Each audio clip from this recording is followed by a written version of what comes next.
Donc aujourd'hui, on se retrouve pour une nouvelle vidéo, à nouveau dans la serre botanique de Stockholm.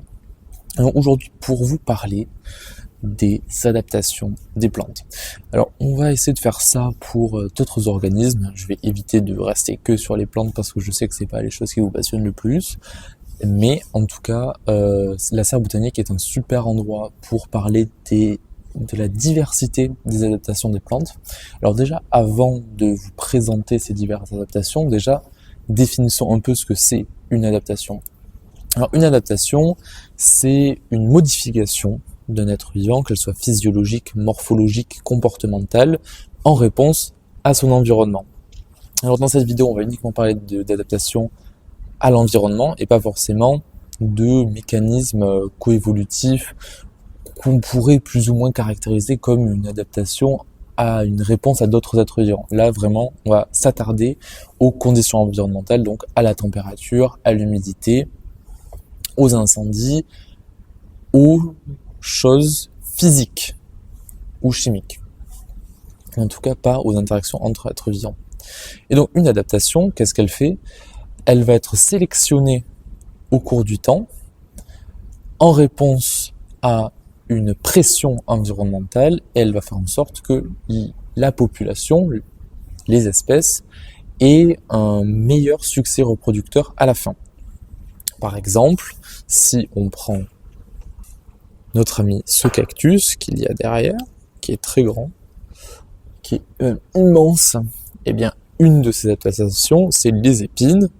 Et les épines, inévitablement, ça permet aux cactus, ou en tout cas aux plantes qui ont des épines, de se protéger contre les herbivores et donc de mieux survivre et d'avoir une meilleure progéniture ensuite, de pouvoir se reproduire et de survivre les générations suivantes. Donc c'est vraiment ça qu'on doit comprendre pour parler d'adaptation. Et donc chez les plantes, il faut quand même se demander c'est quoi les pressions qu'elles ont, les pressions environnementales qu'elles subissent. Alors, les pressions environnementales qu'elles subissent, c'est la lumière. Les plantes sont toutes en compétition pour la lumière, elles ont toutes besoin de lumière pour faire la photosynthèse et donc avoir leur sucre et les molécules nécessaires à leur survie et à leur croissance. Donc ça, c'est une première chose. Bon, il y a certaines plantes qui n'ont pas de chlorophylle, donc ils ne font pas de photosynthèse, mais pour la majorité, c'est ça. Et aussi, on va parler de plantes vasculaires. Aujourd'hui, on ne va pas parler de mousse ni de lichen. Je suis désolé pour les amateurs, amatrices, mais nous allons parler uniquement de plantes vasculaires, donc des plantes qui ont des vaisseaux conducteurs qui transmettent la sève dans l'ensemble de l'individu. Bon, c'est une chose. Déjà, la lumière. Ensuite, la température. Il peut y avoir des variations dans l'année de température. On peut avoir une température qui est constante au cours de l'année, et ça va dépendre des écosystèmes et des environnements dans lesquels sont les plantes. Là, par exemple, on est dans la partie de la serre en Californie. En Californie, on a des énormes variations de température et très peu de pluie pendant l'été. Donc, on va avoir des plantes qui sont adaptées à ces conditions-là, à ces conditions pendant l'été, qui sont très difficiles pour les plantes. Parce que, naturellement, leur problème aussi, c'est l'eau. Le deuxième problème. C'est-à-dire que on a certains milieux qui ont toujours de l'eau, les milieux tropicaux sont très humides, il y a beaucoup de pluie, donc là les plantes n'ont pas de problème au niveau de l'eau. Par contre, les plantes qui vivent dans des déserts, toutes ces plantes-là, eh bien, c'est leur principale pression, c'est-à-dire ce manque d'eau. Et donc, les plantes, elles vont répondre à ce manque d'eau vis-à-vis de leurs caractéristiques métaboliques.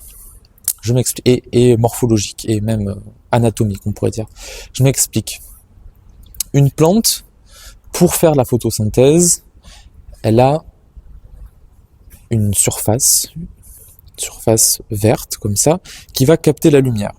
Sur cette surface aussi, il y a des stomates. Je parlais à la vidéo précédente, qui sont des petits trous qui permettent les échanges gazeux, d'absorber le dioxyde de carbone et d'absorber le dioxyde de carbone, d'expulser le dioxygène et d'expulser l'eau. Il y a des pertes d'eau par ces stomates, parce que quand on ouvre quelque chose, évidemment, il y a des pertes. Donc, les plantes, elles vont faire tout leur possible pour éviter de perdre de l'eau par ces stomates. Mais pendant ce temps, elles vont faire tout leur possible pour avoir le maximum d'énergie solaire pour faire la photosynthèse. Donc en fait, on va avoir ce qu'on appelle un trade-off, c'est-à-dire un équilibre entre avoir une grande feuille pour faire de la photosynthèse, mais avoir une grande feuille, c'est aussi avoir énormément de pertes d'eau. Et donc, si on a trop de pertes d'eau, on meurt. Donc on va avoir toutes ces adaptations très fines pour répondre à ce trade-off entre on veut de la lumière et on ne veut pas perdre d'eau. Et ça, tout ça, ça va dépendre des milieux dans lesquels on va retrouver les plantes. Donc là, j'ai recensé dans la serre à peu près 25 adaptations, peut-être une trentaine, on verra. Ça va dépendre de comment je vais mener tout ça, parce qu'évidemment, toutes mes vidéos, je les improvise. J'ai quelques notes dans un carnet, mais tout est improvisé. C'est pour ça que peut-être quand je parle, c'est parfois pas super. Voilà, on va pas se cacher. Mais une chose est sûre, c'est que au moins je vous produis des vidéos qui sont honnêtes et qui sont à la portée de mes connaissances et de ce que je peux transmettre. Donc, on y va et on va commencer par une première adaptation, parce qu'il y a une autre pression de sélection dont on n'a pas parlé, mais c'est évidemment les prédateurs. Parce que les plantes sont les organismes qui sont à la base de la chaîne alimentaire, en particulier les plus importantes peut-être pour nous, c'est les poacées, donc les herbes littéralement. Là j'ai pas d'exemple de poacées, c'est dommage, mais les vieilles herbes qui poussent partout. Pourquoi c'est plus importante? Les vaches les mangent, c'est elles qui, quand elles se décomposent, produisent la matière organique du sol, donc elles sont à l'origine d'absolument tout ce dont on a besoin. Et parmi les poacées, il y a nos céréales, le blé, l'orge, l'avoine, toutes ces choses. Mais en tout cas, voilà, les plantes aussi vont se protéger contre les herbivores qui ont envie de les bouffer, parce qu'elles ont envie de survivre, elles ont envie de se reproduire et elles ont envie de survivre. Voilà, c'est vraiment the struggle for life d'après Darwin. Voilà. Donc, allons découvrir désormais toutes les adaptations à l'herbivorie.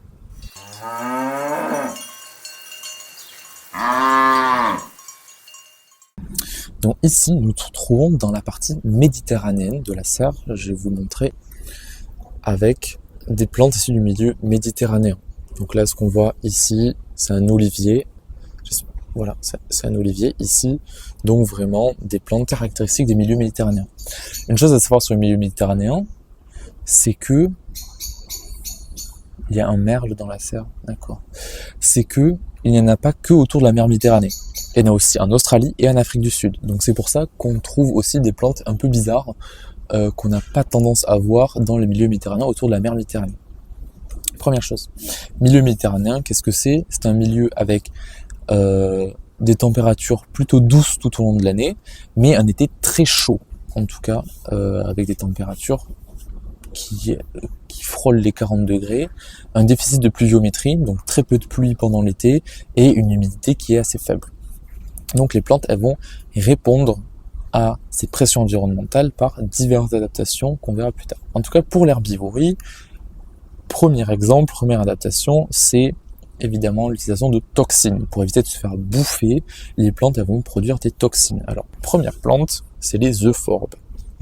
Alors les euphorbes, c'est ces plantes un peu étranges, avec des fleurs aussi assez particulières, assez difficiles à caractériser, si ça veut bien faire la mise au point, dont on n'a vraiment pas l'habitude.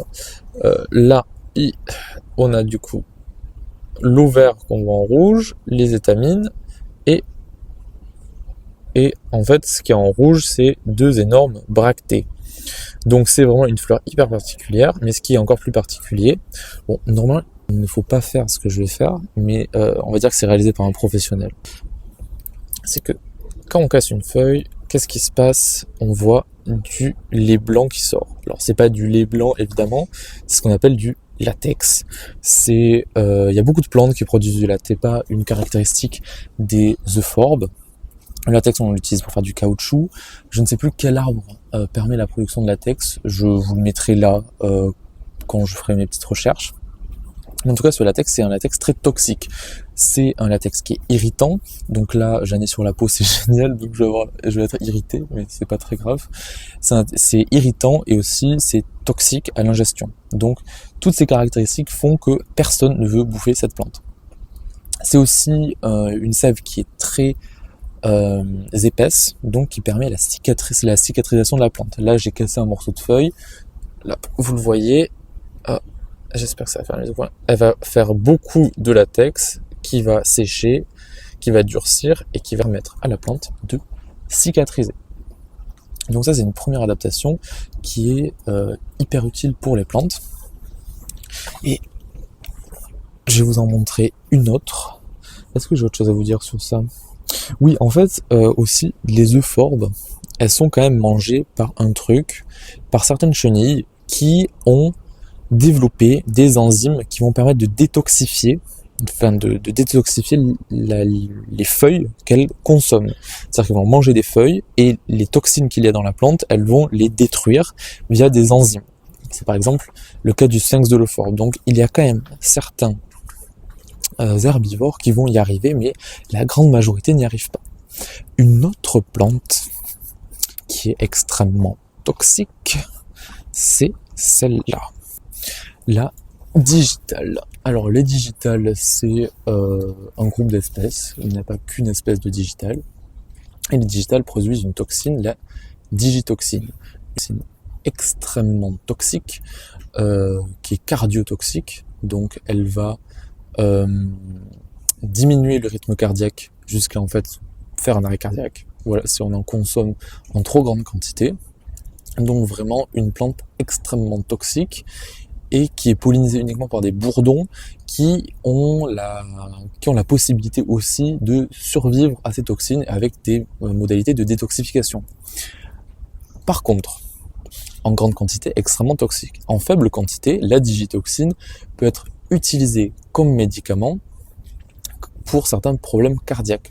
C'est-à-dire que ça a un effet ionotrope positif, ça augmente la puissance du cœur, et un effet chronotrope négatif, c'est-à-dire que le cœur va ralentir. Donc, pour certains problèmes cardiaques, il y a un médicament à base de cette toxine qui est très positif.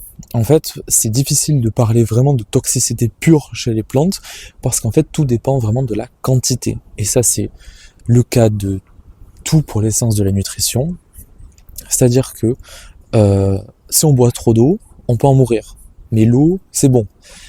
Et chez les plantes, c'est pareil. Il y a certaines plantes qu'on peut consommer en grande quantité sans avoir d'effet toxique. Par contre, il y en a certaines, en petite quantité, on peut avoir un effet mortel. Mais en une infime quantité de l'ordre du microgramme, voire du nanogramme, on a un effet positif. Ça, c'est quelque chose aussi à garder en tête. Une autre adaptation à l'herbivorie, on va le retrouver... Alors là, on passe dans un milieu complètement différent. Nous sommes dans un milieu tropical, type Madagascar, donc un milieu humide et chaud toute l'année. Et là, une plante que vous connaissez bien, alors peut-être pas cette espèce, mais en tout cas ce groupe de plantes que vous connaissez bien, le piment, donc du genre Capsicum et de la famille des Solanacées, la même famille que les aubergines, les tomates, etc. Et donc le piment qu'on voit ici contient une molécule qu'on appelle la capsaïcine. Vous devez bien la connaître, qui fait que on a une sensation de chaleur dans la bouche. En fait, ce qui est très rigolo, c'est que la capsaïcine, elle va juste se fixer sur des récepteurs liés à la douleur et à la chaleur, que uniquement chez les mammifères. Ouais, nous, les mammifères, on a des dents, on va broyer. C'est-à-dire que ça signifie que si on mange un piment en entier, eh bien, on va broyer la graine et on va empêcher la graine de germer. Alors que les oiseaux, eux, ils ont un bec et ils n'ont pas de dents. Donc, quand ils vont consommer le fruit, ils vont juste ingérer la graine qui va ensuite être expulsée lors de la défécation. Donc littéralement, la graine va pouvoir être disséminée par les oiseaux grâce à ce processus. Alors, il faut aussi penser que un des objectifs des graines, c'est de se disperser. Le but des plantes, c'est de se disperser le plus loin possible et de coloniser le plus d'endroits possible. Donc, si le fruit est mangé par des mammifères, eh bien, c'est pas du tout de bon augure pour la graine, puisqu'elle va être détruite et elle ne va pas pouvoir germer. Alors que si elle est consommée par les oiseaux, elle va pouvoir être consommée, passer dans le tube digestif, donc le processus de digestion. Elle a une pellicule qui va la protéger des sucs digestifs et ensuite elle va pouvoir être expulsée et germer et produire une nouvelle plante. Donc une adaptation aussi à l'herbivorie et à une partie des herbivores, pas tous les herbivores, ce qui est très intéressant aussi de se dire que il y a certaines plantes en fait qui vont arriver à cibler exactement les herbivores dont elles ont besoin pour se reproduire convenablement. Alors les plantes, elles ne le font pas consciemment, évidemment. Potentiellement, je vais faire des finalismes dans cette vidéo. Je suis désolé, j'essaie d'en faire le moins possible. Je viens de voir une fleur extrêmement intéressante. Bref, je vais essayer d'en faire le moins possible. Peut-être que je vais en faire, j'en suis désolé. Mais en tout cas, c'est juste un processus de sélection naturelle qui fait que, in fine, les plantes ont trouvé des subterfuges pour éviter à leurs graines d'être broyées, puisque les graines qui étaient broyées, elles disparaissent, les graines qui sont non broyées continuent à exister, elles sont non broyées parce que la plante a produit un métabolite secondaire qui est la capsaïcine. Le métabolite secondaire, ce sont l'ensemble des molécules qui ne sont pas nécessaires à la survie de la plante de base. Par exemple, la chlorophylle n'est pas du tout un métabolite secondaire, la plante en a forcément besoin, en tout cas de la plante vasculaire, etc. Je vous ai défini au début. Une autre adaptation à l'herbivorie, ça va, je pense que ça va vous plaire, c'est plante Mimosa pudica. Alors le mimosa, vous connaissez bien, c'est cette plante qui fait des petits pompons jaunes. Alors avant c'était dans la famille des mimosacées, maintenant c'est dans la famille des fabacées. Voilà. Et ce mimosa, je pense que vous savez ce qui va se passer. Bon, c'est le pire exemple ever, mais c'est pas grave. Voilà. Il se rétracte. Alors je vais pas le faire partout. Après, bon, la plante, elle survit très bien à cette rétractation. Hein. C'est en fait des cellules qui vont... Enfin, là, en fait, la plante, elle est réceptive à des signaux électriques. Et donc, elle va envoyer des signaux électriques qui vont faire en sorte que les cellules vont échanger rapidement de l'eau, ce qui va réduire la taille de la cellule et donc créer ce mouvement qui va permettre de la rétractation des feuilles. Et donc, à quoi ça lui sert à la plante? Ça lui sert aux herbivores. Eh bien voilà, je suis bizarre, ne me mangez pas, premièrement.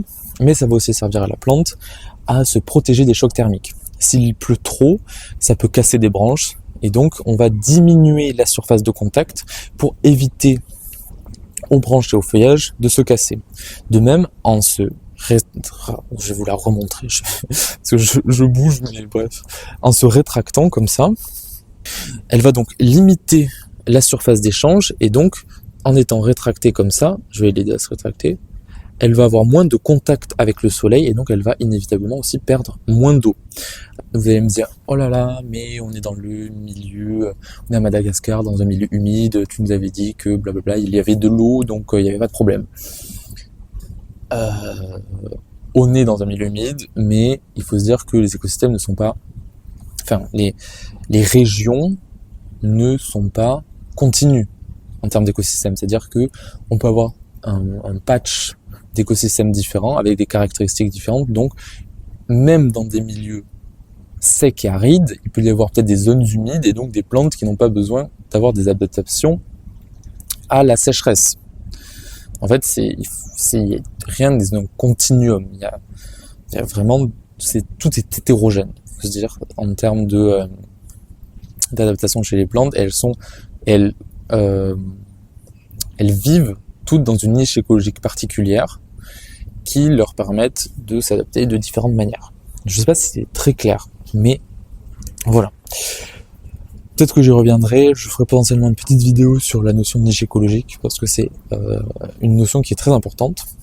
Mais continuons sur notre herbivorie. Alors ça va potentiellement vous plaire, une adaptation à l'herbivorie. Même moi, ça me fait quand même beaucoup rire de voir cette plante ici. Voilà, c'est le cannabis. Alors cannabis sativa, si... Alors, vous allez me dire, vous avez une question, est-ce que ils ont le droit de faire pousser du cannabis comme ça?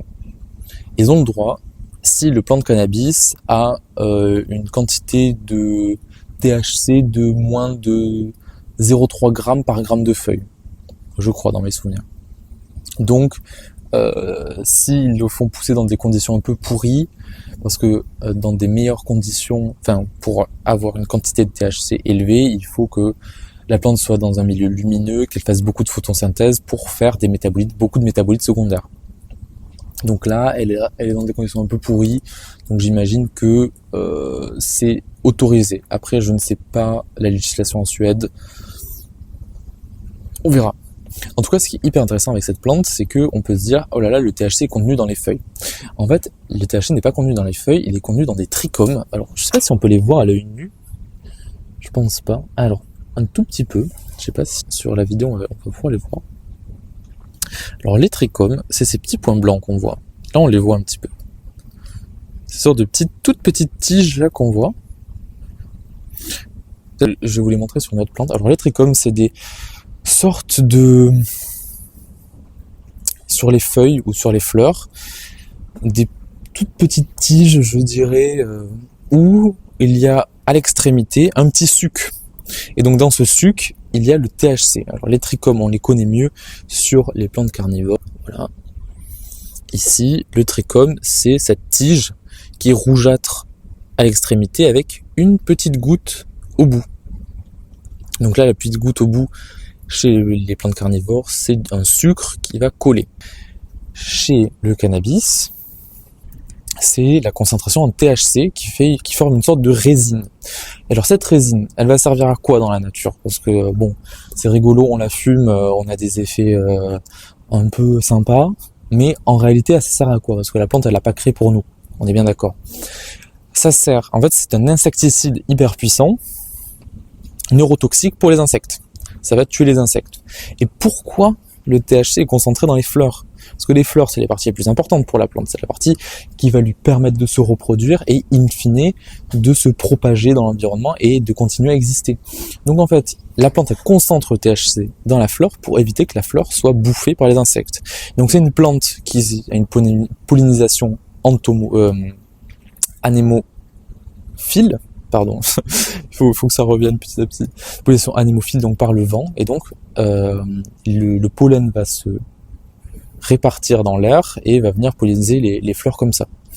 Donc elle n'a pas besoin des insectes, et donc elle a envie de tuer les insectes. Et donc comment la plante tue les insectes? Avec le THC. Alors cette résine aussi, elle est utile parce qu'elle va protéger la plante de la dessiccation, c'est-à-dire qu'elle va former une sorte de couche protectrice autour de la feuille pour éviter que la feuille elle perde de l'eau par cette structure. Je vais vérifier si j'ai oublié ou pas une plante qui a des adaptations à l'herbivorie, et sinon on se retrouve pour la prochaine adaptation. Alors effectivement, il nous manquait une plante à découvrir ensemble qui est plus ou moins identique en fait à l'euphorbe dans la mesure où c'est celle-ci, c'est cet arbre en fait, plus qu'une plante, puisque, alors je vais essayer de pas trop détruire, peut-être juste en enlevant un bout de feuille à l'extrémité. Bon, ça se voit, mais que là aussi c'est une plante qui produit du latex. Et qu'est-ce que c'est comme plante? Si vous voyez ces fruits là, ça va vous dire quelque chose, c'est un figuier. Donc ça c'est un figuier, j'imagine tropical. J'avoue que je ne l'ai jamais vu dans la nature, donc je ne sais pas trop comment vous le décrire mieux. Mais en tout cas, ces figuiers aussi utilisent de la sève qui est photosensible. C'est-à-dire que si on commence à la manger, on s'en met sur la peau, on va au soleil, on a des brûlures extrêmement graves suite au contact avec ce latex. Donc il faut faire attention pendant l'été quand on ramasse des figues, surtout pas exposer au soleil sa peau qui est en contact avec ce latex. Surtout pas. Ça donne des brûlures qui donnent une peau marron ensuite et qu'ils ne peuvent pas être changés. C'est-à-dire que c'est des brûlures infinies. Bon, j'ai plus l'adjectif, vous l'aurez vous-même.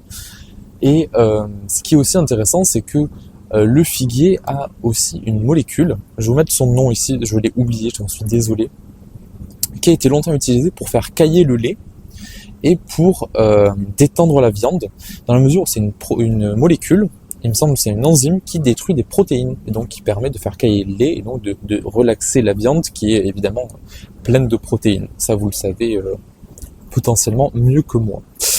Désormais, on va passer à la deuxième type d'adaptation des plantes. Bon, il n'y a pas forcément des types caricaturaux, mais en tout cas, on va parler des adaptations à la sécheresse et aux températures hautes, en tout cas au milieu sec. Allons-y.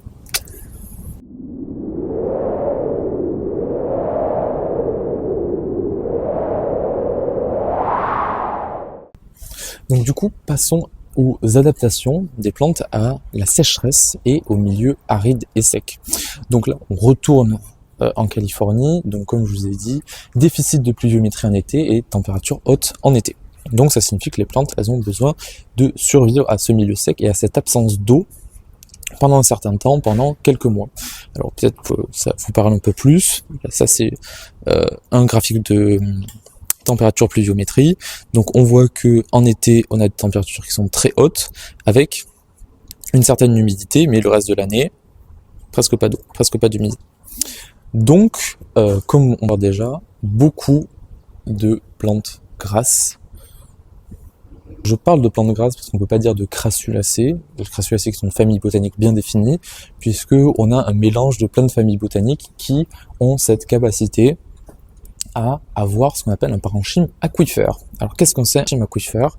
C'est un tissu végétal qui est formé de cellules avec une grande vacuole. Une vacuole, c'est une structure qu'il y a dans les cellules végétales qui permettent le stockage de l'eau et la puissance des cellules. Les cellules, elles ont une taille définie par leur membrane et leur paroi, mais cette vacuole peut faire varier la taille de la cellule avec aussi tout un tas de modifications de leur paroi qui est une structure rigide. Donc de base, la cellule ne peut pas bouger. Mais en tout cas, voilà, la vacuole, une structure qui permet le stockage de l'eau. Et donc, ce parenchyme, on va le retrouver chez plein de plantes. Chez les cactacées, chez certaines asparagacées comme les agaves. Là, je n'ai pas d'exemple de crassulacées, mais en tout cas, cette euphorbiacée, pareil, avec un parenchyme aquifère au niveau de la tige centrale du tronc. Donc ça, c'est une adaptation puisque ce parenchyme permet le stockage de l'eau dans les tissus végétaux. Alors on a même, chez les amaryllidacées, non, pas du tout. Voilà, là il y a une crassule. Ça c'est une crassulacée et les caractéristiques, chez beaucoup de crassulacées, les fleurs sont comme ça forme une inflorescence avec des fleurs plutôt simples de ce type. Voilà. Là, en fait, on a une liliacée. Donc ça, c'est la première adaptation. Une autre adaptation chez ces plantes, alors on le voit aussi chez certaines crassulacées, des feuilles extrêmement rigides, avec une cuticule rigide. Là, on a une feuille on dirait presque du carton. Alors ça, on le retrouve aussi chez certaines plantes méditerranéennes. On va voir ça ensemble. Pour une plante que je connais assez bien, le chêne kermès, qui, lui, là on voit avec vraiment des feuilles très luisantes, très dures, même épineuses, pour éviter de se faire bouffer par les herbivores. Donc c'est cette cuticule rigide qui est recouverte en fait d'une cire va permettre d'éviter l'eau de s'évaporer. C'est-à-dire que là on peut faire des feuilles plus ou moins grandes et l'eau va éviter je vais refaire ma phrase, je vous promets, ne va pas s'évaporer parce qu'on a cette structure rigide qui permet sa protection. Voilà, ça c'est une première chose. Maintenant, il y a une autre adaptation qui est une adaptation ici métabolique. C'est une adaptation dont on a parlé la dernière fois, c'est le métabolisme CAM. Alors, je vais le refaire, le métabolisme CAM, parce que la dernière fois, j'avais parlé de l'oxaloacétate comme molécule de stockage. En fait, ce n'est pas l'oxaloacétate, c'est l'acide malique. En théorie, toutes les plantes, en tout cas une grande partie des plantes, une grande majorité des plantes, ouvrent leur stomate la journée pour absorber le dioxyde de carbone et avoir la lumière du jour, pour faire la photosynthèse à partir d'eau, de dioxyde de carbone et de lumière. Alors évidemment, ils l'ouvrent le jour, parce que c'est là où il y a la lumière du jour. Là, je vous apprends rien. Par contre, c'est le moment de la journée où il fait le plus chaud et où les pertes en eau sont maximales. Donc il y a certaines plantes qui ne peuvent pas se le permettre, comme les plantes du milieu californien. Elles ne peuvent pas se le permettre en pleine journée, avec des températures qui sont proches des 30-40 degrés. La perte en eau est maximale, la plante meurt en 5 minutes. Donc, qu'est-ce qu'elles vont faire? Le jour, elles ferment les stomates, et la nuit, elles les ouvrent.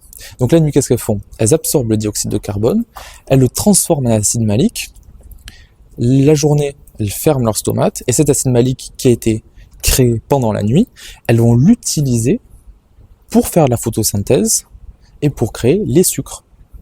En fait, c'est une photosynthèse qu'on pourrait dire en deux temps. Une période nocturne de stockage et une période diurne de formation des sucres dans le cycle de Calvin. Voilà. Donc ça, c'est vraiment une adaptation hyper importante parce que c'est grâce à ça que les plantes continuent à faire la photosynthèse, même si cette photosynthèse, en réalité, la photosynthèse en C3 et en C4, qui est la photosynthèse normale, eh bien ne pourrait pas être possible, ne pourrait pas rendu possible, en tout cas dans ces milieux. Une autre adaptation, c'est ça. Ça, c'est fou. Voilà, cette plante. Ce qu'on voit ici, plante de la famille des Asparagacées, Beocarnia recurvata, qui a cet énorme tronc qu'on appelle un codex. Alors ce codex, on va le retrouver aussi ici, on va le retrouver aussi chez ce palmier, et plus ou moins, je crois qu'on n'en trouve pas d'autres. Alors dans la serre, il y a d'autres plantes qui ont ce codex, mais ici, visiblement pas. Donc ce codex, il sert à stocker l'eau. Tout ça, c'est un tissu avec des cellules, avec une énorme vacuole qui permet de stocker de l'eau, mais aussi de l'amidon. Donc des réserves de sucre. Et donc là, on a un codex en forme de patte d'éléphant, qui est pâchiforme, et on a des codex qui sont plus petits, plutôt plats. Voilà. Et des codex aussi qui peuvent être soit épigés, donc au-dessus du sol, ou hypogés, en dessous du sol. Là aussi, voilà, on a d'autres plantes avec des codex.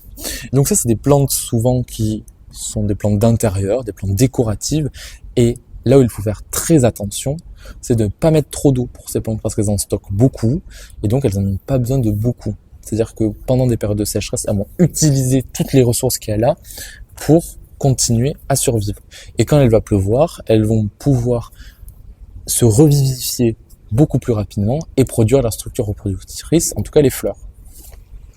Une autre adaptation, c'est celle-là. Alors là, on cumule toutes les adaptations possibles et inimaginables parce que on a les épines, on a le métabolisme CAM, on a le parenchyme aquifère et en plus on a des poils. Alors les poils, à quoi ils servent? Ils servent à retenir de l'eau.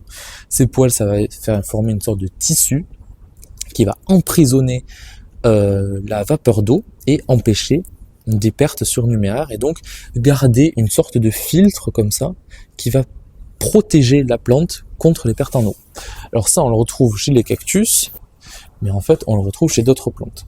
Et d'autres plantes de milieu méditerranéen, en particulier les sauges, où on voit très bien cette petite pellicule de soie qu'il y a sur la feuille, ou même chez d'autres plantes qui ont carrément ce nom, le cyste cotonneux. Donc c'est un cyste avec des feuilles qui sont très douces et qui ont encore ces poils qui leur permettent d'éviter la dessiccation.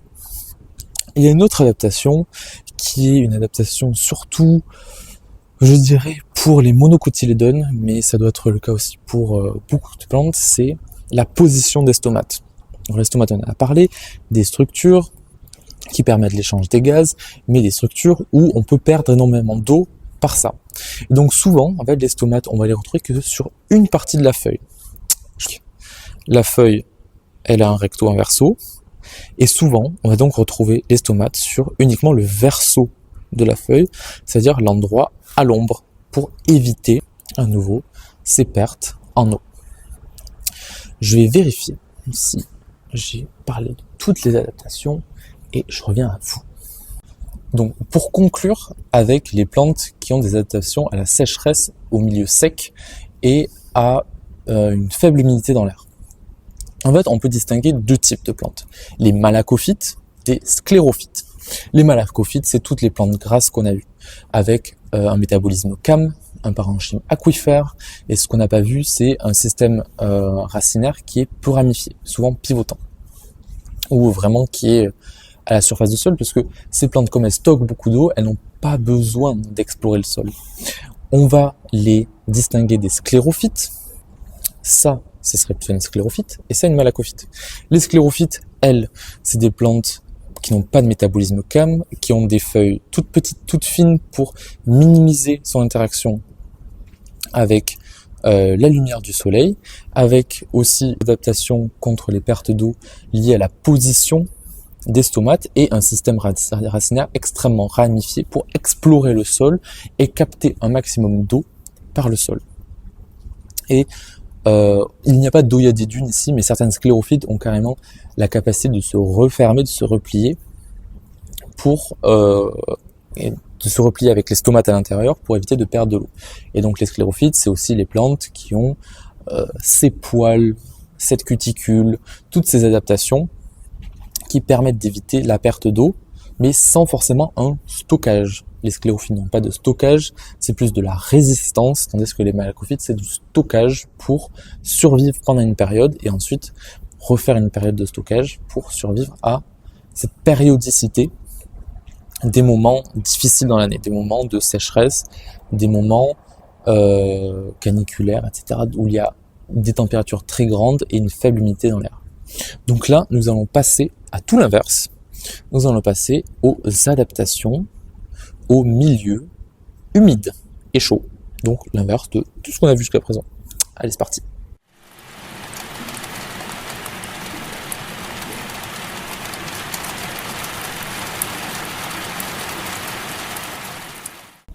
Alors désormais, nous nous retrouvons dans un autre milieu, dans un milieu complètement différent, qui est la Nouvelle-Zélande. Alors la Nouvelle-Zélande n'est pas un milieu, mais en tout cas, on se retrouve dans ce qui est caractéristique des écosystèmes néo-zélandais. Quelles sont ces caractéristiques? On va le voir ensemble. On va avoir du coup, pendant ce qui est l'équivalent de nos étés en France, des températures plus faibles, avec un été en fait qui est inversé, qui est plutôt pendant janvier, mais une humidité qui est constante. Et une pluviométrie donc qui est constante. Ça va changer énormément de choses et je vous le montre immédiatement. On voit très bien qu'on est dans un milieu avec des plantes complètement différentes. Alors les premières plantes qui vont adorer ce milieu, c'est les fougères. Alors voilà une fougère arborescente, hyper impressionnante toujours avec ces... Alors c'est pas des feuilles, je vous mettrai le nom ici, j'ai pas envie de vous dire n'importe quoi. Je vais dire une feuille, mais c'est pas une feuille. Ces feuilles hyper impressionnantes. Et pourquoi les fougères adorent ces milieux très humides? Tout simplement parce que les spores produites par les fougères ont besoin d'eau pour germer. C'est-à-dire que la spore d'une fougère, elle va germer si et seulement si elle va rencontrer une goutte d'eau. Autrement, elle ne peut pas germer. C'est pour ça que dans beaucoup de milieux, à cause du réchauffement climatique, les fougères sont menacées parce qu'en fait, cette eau, petit à petit, elles vont le retrouver que dans des milieux extrêmement spécialisés comme les milieux néo-zélandais. Alors là, on va pouvoir observer sur cette fougère, ce qu'il est en dessous, les structures de reproduction, les sporanges. Alors peut-être que je ferai une vidéo sur les fougères, si je trouve des fougères dans la nature, c'est pas dit. Et du coup, ces sporanges, elles vont être libérées par la fougère, elles vont rencontrer une goutte d'eau, ou en tout cas un milieu très humide, elles vont pouvoir germer. En germant un fondement protal, les structures mâles et femelles vont fusionner, vont se reproduire pour former ensuite un nouvel individu.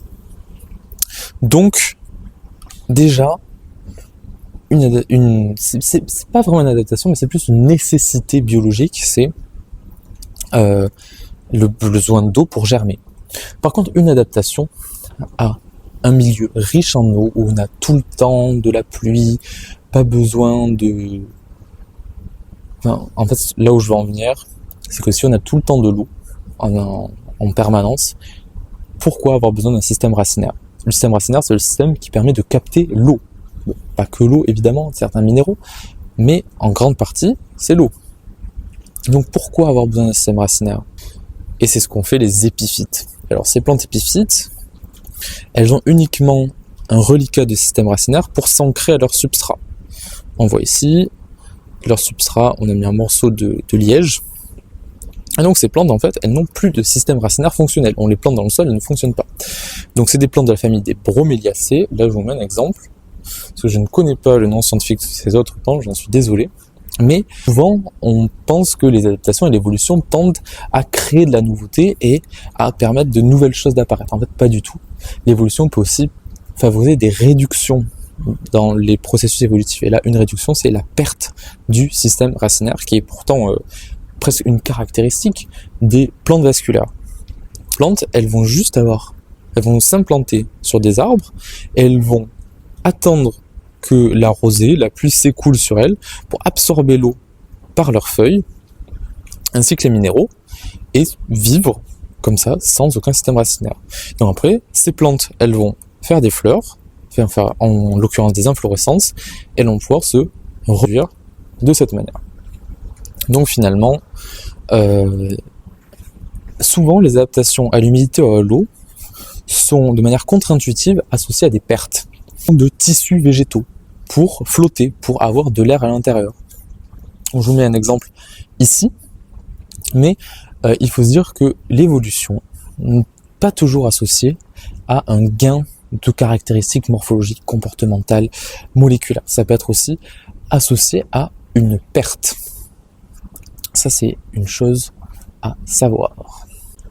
Aussi, dans ces milieux chauds et humides, il va se passer une chose, c'est que les plantes, eh bien, vont arrêter de se battre pour l'eau.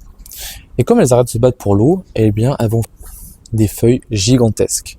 Alors pourquoi elles forment des feuilles gigantesques? Déjà parce que elles ne vont pas perdre beaucoup d'eau par leurs feuilles, donc elles peuvent créer des feuilles gigantesques, mais surtout parce qu'en fait, ce sont des milieux très étagés, avec beaucoup d'étages de végétation. Un étage muciné avec des mousses, un étage herbacé avec des fougères, un étage arbustif avec aussi des fougères et certains arbres, et un étage arboré, voire supra-arboré. Et donc là, la compétition qu'il y a entre les plantes, c'est la compétition pour la lumière. Là, les plantes, elles vont se battre pour avoir leur petit rayon de soleil. Et donc, comment elles se battent? En faisant des feuilles énormes. Et donc, en faisant des feuilles énormes, elles vont bloquer la lumière pour les plantes qui est en dessous, et donc obtenir toutes les matières nutritives uniquement pour elles. Il faut se dire que dans tous les milieux, les plantes se battent pour la lumière. C'est une guerre infinie. Je pense que je ferai une vidéo sur ça, sur la guerre des plantes. C'est une guerre interspécifique, même intraspécifique, pour obtenir de la lumière. Là, on voit cette plante. Alors, je ne sais pas qu'est-ce que c'est comme plante, mais elle a des feuilles gigantesques. Je vous mets mon bras dessus. Voilà. Elle est extrêmement grande. Une plante de la famille des Aracées. Alors, les Aracées, c'est un arôme Anthurium. D'accord, donc ça doit être... ok, une Aracée vraiment gigantesque. Ça doit être peut-être la fleur de ce truc. Peut-être. En tout cas, voilà. Dans ces milieux, on va avoir tendance à avoir des plantes beaucoup, avec des feuilles beaucoup plus grandes. Et aussi des plantes avec des feuillages beaucoup plus sombres. Alors, je vous prends l'exemple de celle-là, une Asparagacée, où on voit qu'on a un feuillage très noir, très sombre. Celle-là, par exemple, Azarum, Aristolochiacée. Celle-là aussi. Et bon, avec aussi d'autres plantes avec des feuillages plus clairs. Mais en tout cas, pourquoi des feuillages plus sombres? Parce qu'ils ont une concentration en chlorophylle beaucoup plus importante pour compenser le fait que comme elles vivent en dessous de plantes avec des feuilles gigantesques qui vont masquer la lumière, faut penser que c'est pas que des plantes, il y a des arbres aussi, avec des arbres gigantesques qui vont masquer la lumière, elles doivent optimiser l'utilisation du moindre photon qui va arriver sur la feuille pour faire la photosynthèse. Donc comment elles optimisent ça? En augmentant la quantité de chlorophylle au sein de leur feuillage. Donc voilà, c'est la courte partie sur, entre guillemets, les adaptations à ces milieux assez chauds, mais surtout très humides. Maintenant, on va passer aux dernières adaptations, les adaptations les plus impressionnantes aux incendies.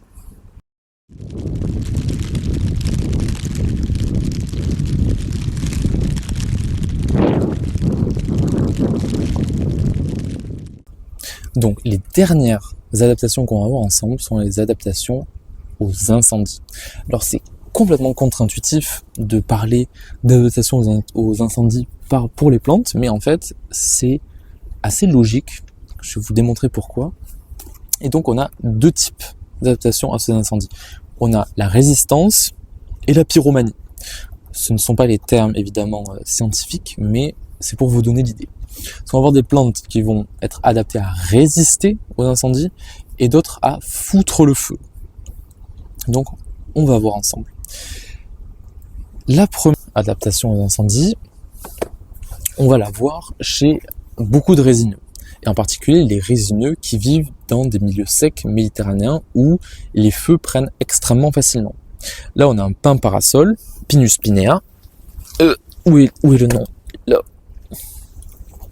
Et on a un individu mâle, comme vous pouvez le voir, là on a les cônes mâles qui produisent le pollen. Là vous pouvez voir mon doigt, bon, je vais faire comme ça, voilà, ça se voit beaucoup mieux. Mes doigts pleins de pollen, génial. Et donc la grande majorité des conifères, qu'est-ce qu'ils ont ? Ils ont une résine qui est riche en terpènes. Donc cette résine, elle a plusieurs objectifs. Éviter d'être bouffé par les insectes, c'est une résine insecticide. Une résine cicatrisante, parce qu'elle est très épaisse, et donc elle permet à la plante de cicatriser très facilement, mais aussi une résine extrêmement inflammable. Ça, c'est quelque chose extrêmement étrange, parce qu'on pourrait se dire, bon ben, dans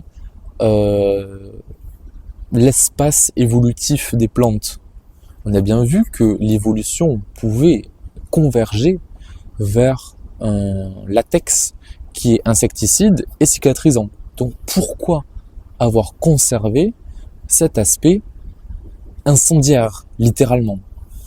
Tout simplement parce que chez cette plante, les pommes de pin qu'elle va produire sont fermées. Et ils sont fermés et ils ne vont s'ouvrir que si et seulement si ils ont été cramés. Et donc si les pommes de pin s'ouvrent, les graines se libèrent. Et quand les graines se libèrent après un incendie, elles ont un terreau super fertile pour germer, pour pousser. Parce que qu'est-ce qui se passe après un incendie ? Tout est rasé, il ne reste presque rien. Donc ça laisse l'opportunité à toutes les plantes de pouvoir obtenir l'espace nécessaire à la captation de la lumière. Parce que toujours pareil, la lumière, c'est la ressource pour laquelle les plantes se battent. Elles se battent littéralement. L'allélopathie, c'est l'utilisation de toxines ou de produits toxiques par certaines plantes contre d'autres. Il y a littéralement des guerres chez les plantes. Donc ça, il faut l'avoir en tête. Donc, toujours avoir en tête la guerre pour la lumière. Et donc finalement, ça va permettre à ces plantes, à ces résineux, il n'y a pas que ce résineux, cette espèce de pin qui a cette caractéristique, de finalement pouvoir coloniser un milieu extrêmement facilement. Parce que comme il ne reste plus rien, les petites pousses peuvent pousser, elles ont l'accès à toute la lumière dont elles ont besoin, et elles vont pouvoir ensuite prospérer et former des arbres assez facilement. Donc ça, c'est une première chose. On va continuer. Alors là, j'ai vraiment mis des spores de pin partout sur mon téléphone. On va continuer et là, on va parler d'une plante résistante à la sécheresse. Je pense que vous la connaissez bien, en particulier si vous êtes des amateurs de vin, et le chêne liège. Alors là, on a un individu qui a pas l'air très en forme. Là, ils ont mis un sachet d'acarien pour, je pense, tuer certains insectes qui dégradent cet arbre. Mais en tout cas, une des caractéristiques de cette plante formée, cette écorce de liège. C'est alors ce qu'on appelle l'assise subérophélodermique en termes botaniques, qui va protéger le cambium, qui est la partie où le xylème va circuler. Le xylème, c'est le phloème va circuler, cambium phloème, excusez-moi. Où le phloème va circuler. Le phloème, c'est les vaisseaux de la plante qui vont servir à diriger la sève élaborée, la sève qui est riche en sucre, riche en métabolites secondaires. Donc c'est la sève sûrement la plus importante parce que c'est celle qui permet à la plante de survivre. Et au centre, on a le bois. Et le bois, ce sont des vaisseaux aussi qui vont permettre de faire circuler donc le xylème, la sève brute, la sève riche en eau. Et donc cette écorce, elle est très étrange parce que c'est une écorce qui est d'abord épaisse, premièrement, elle fait de l'ordre de plusieurs centimètres, et elle est trouée. Elle est trouée de plein de petits trous. Et pourquoi elle est trouée ? Vous savez pourquoi elle est trouée ? C'est très étrange parce que les écorces, vous regardez cette écorce, elle est très fine et pas du tout trouée. Il y a juste des petits yeux comme ça qui sont les reliquats d'anciennes tiges. Parce que en fait, on a littéralement un double vitrage. Ça, c'est le même fonctionnement qu'un double vitrage, c'est-à-dire que l'écorce, elle va purer de l'air qui est un excellent isolant parce qu'il a une grande capacité thermique massique, donc il est très peu sensible aux variations de température. Pour monter d'1 degré, il faut vraiment énormément d'énergie. Et donc, avec cet air, on va former une écorce extrêmement isolante qui va isoler en fait le cœur de l'arbre, le cœur vivant de l'arbre avec tous ces vaisseaux de xylème et de phloème, de l'incendie, et ça va éviter de faire monter en température ce cœur et de tuer les cellules et au final de tuer l'arbre en entier. Parce que c'est ça ce qui se passe, hein. Quand l'arbre prend feu, ça tue les cellules et au final l'arbre meurt. Donc c'est une protection thermique, un isolant thermique contre les incendies. Et je vais vous montrer une autre plante, cette fois-ci une plante australienne qui a les mêmes caractéristiques. Alors quand on parle d'adaptation, il y a quand même un concept dont on est obligé de parler, c'est la convergence évolutive. Vous devez savoir que pour faire des groupes, pour classifier le vivant, on est obligé de trouver des critères morphotaxonomiques, des critères génétiques. Et donc, certains critères sont des critères qui permettent vraiment de définir le groupe. Typiquement, chez les mammifères, un critère, c'est les mamelles et la production de lait.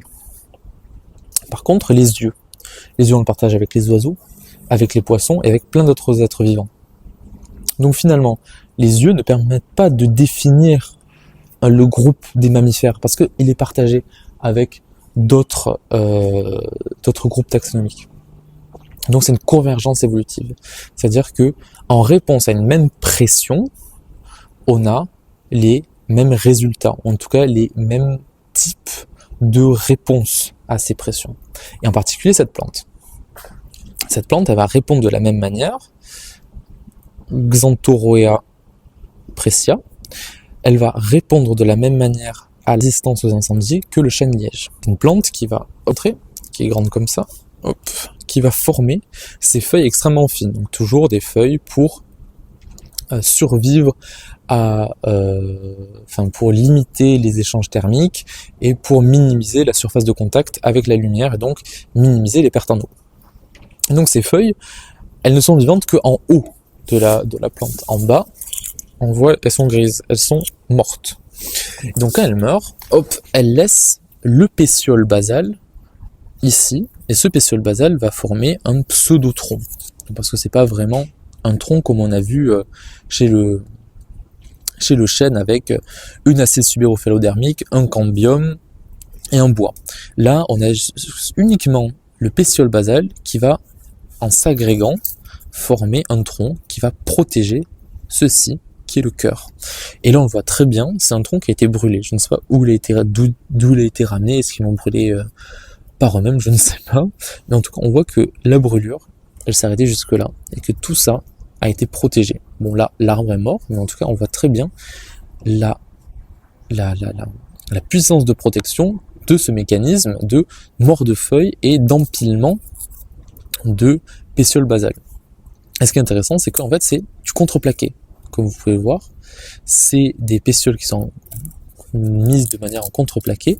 Pourquoi faire ? Alors même, il y a de la résine, ça je viens de le découvrir en live, c'est intéressant, pour capturer de l'air et avoir à nouveau cet isolant thermique. Et pour avoir aussi, j'imagine, cette résine qui forme un isolant thermique pour éviter que le feu tue le cœur de la plante.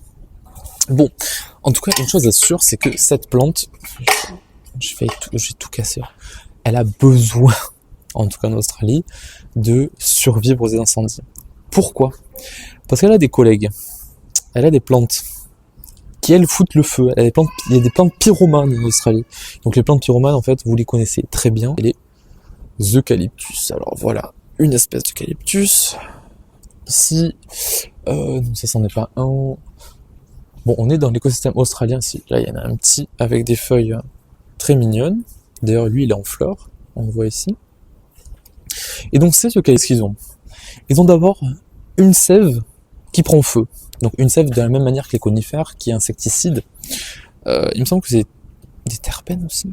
Je vous mets le nom des molécules qu'il y a à l'intérieur de l'eucalyptus ici. Qui est extrêmement inflammable, qui est aussi insecticide, cicatrisante, blablabla. Déjà, premièrement.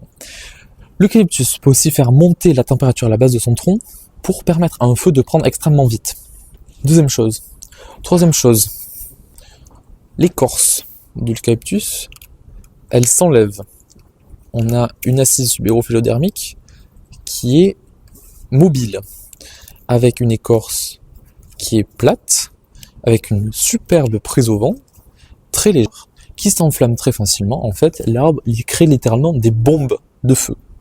Des bombes de feu qui, s'il y a un peu d'air pendant un incendie, va répandre l'incendie un peu plus loin pour brûler encore plus de choses et pour que, plus tard, les graines plantes qui sont là, hop, j'essaie de vous le montrer correctement, pour que les graines de cette plante puissent coloniser parfaitement cet énorme milieu et former des forêts monospécifiques d'eucalyptus, qui sont les forêts qu'on voit typiquement en Australie. Donc, petite anecdote, en Galice, au XVIIIe siècle, il y a un monsieur qui a ramené de l'eucalyptus. Ils ont commencé à en planter partout pour faire du papier. Aujourd'hui, ils ont des forêts monospécifiques d'eucalyptus partout. Non seulement parce que ça a été planté par l'être humain, mais aussi parce qu'ils sont soumis là-bas en Galice, donc en Espagne, à des énormes incendies qui sont incontrôlables à cause de ces caractéristiques de cette plante, de créer des bombes de feu, littéralement, et qui donc créent des forêts monospécifiques d'eucalyptus partout, qui ne sont pas du tout des forêts européennes, et qui donc créent des écosystèmes tout pourris, où il y a extrêmement peu d'espèces qui sont adaptées à ces endroits, et qui favorisent la disparition d'écosystèmes galiciens, comme les bressales, qui sont des écosystèmes qui sont basés sur des bruyères, de la calune en particulier, qui font partie intégrante de la culture galicienne, puisque dans ces bressales, on y fait du miel. Donc un arbre qui est super pour faire des huiles essentielles, mais qui a des caractéristiques de, littéralement, pyromane. Voilà, donc on finit sur cette plante qui est hyper intéressante, on pourrait en parler je pense des heures sur les eucalyptus, mais en tout cas, continuez à vous intéresser aux plantes, continuez à être curieux de la nature, ça c'est vraiment ce que je veux que vous soyez avec mes vidéos, et on se retrouve pour une nouvelle vidéo, potentiellement une vidéo sur les fleurs, on verra, mais portez-vous bien, et à plus.